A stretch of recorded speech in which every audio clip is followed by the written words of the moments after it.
Mais nous sommes là pour parler de SmackDown, alors ne perdons pas une minute de plus et parlons du premier segment. Un match qui nous a été hypé depuis quelques semaines, Rey Mysterio affronte Karrion Kross.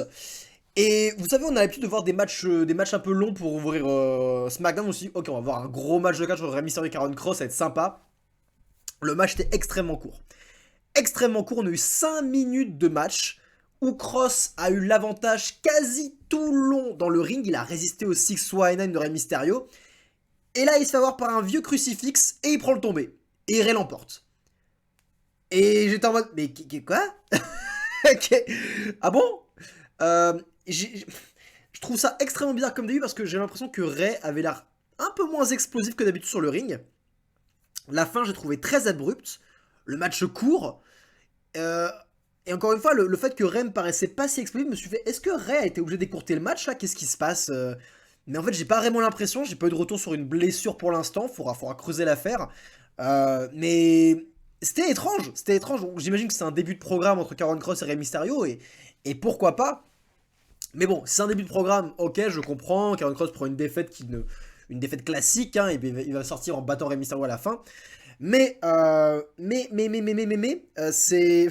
Je sais pas, c'est étrange. Est-ce que ça mérite vraiment un programme? J'en ai aucune idée. Petite mention sur Karrion Kross qui, encore une fois, la présentation est impeccable. La musique d'entrée, Scarlett, le moveset, tout est impeccable. Hormis le physique, hein, je suis désolé, mais Karrion Kross, là, en fait, pour moi, il y a un décalage entre son physique, la gueule, et le personnage et l'habillage qui lui est donné.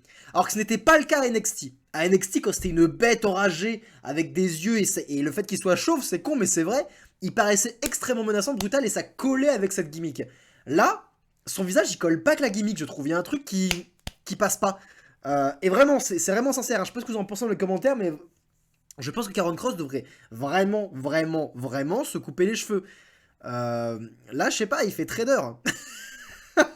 On dirait qu'il bosse à Wall Street ou je sais pas quoi. Mais c'est vrai, c'est la réalité. Hormis ça, c'est cool. C'était cool.